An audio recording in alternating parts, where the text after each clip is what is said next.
Au début des années 65 jusqu'aux années 82, le cinéma congolais avait une grande visibilité. Malheureusement, depuis plusieurs années, il est maintenant inaperçu à la télévision ainsi que sur la scène internationale à cause de plusieurs raisons.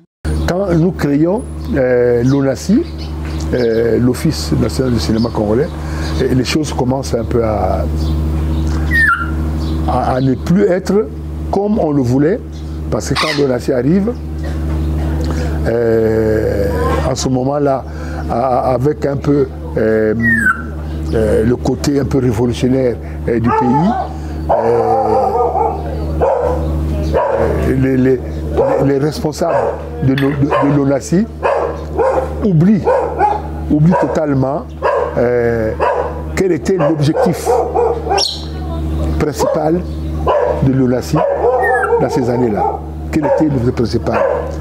La fermeture de plusieurs salles de cinéma au pays est l'un des problèmes majeurs qui a ramené le cinéma congolais au plus bas de l'échelle. À un moment, toutes les salles de cinéma sont vendues et à partir de là, les difficultés ont commencé. Le cinéma congolais a commencé à piquer du nez parce que vous savez que les films ne sont pas visibles parce qu'il n'y a pas de salle.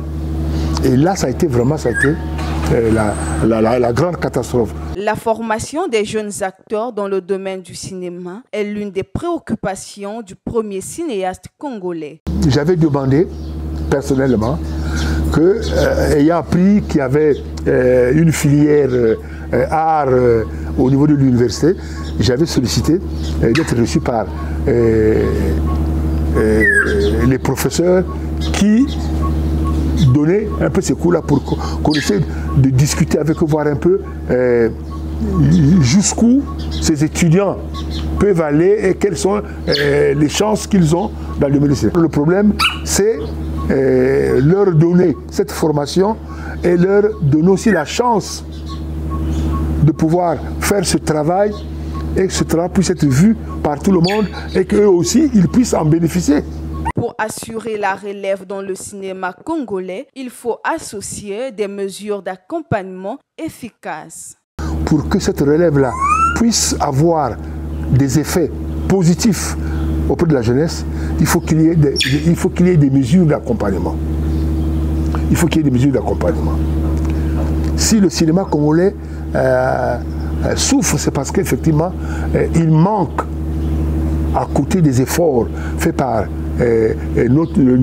nous-mêmes et les jeunes, il manque les mesures d'accompagnement. Le gouvernement congolais doit revoir certains contrats avec les salles de cinéma privées afin de permettre aux réalisateurs congolais de projeter leurs films. Le cinéma, son marché, c'est la télévision.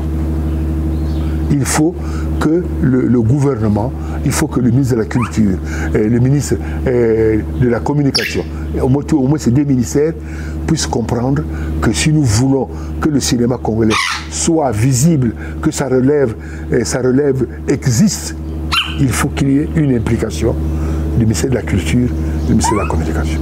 Les responsables doivent nous faire confiance, nous associer pour regarder comment faut-il faire pour revoir l'avenir du cinéma congolais qui avait bien commencé et faire de sorte qu'il continue à exister, a indiqué le premier cinéaste congolais Sébastien Komba.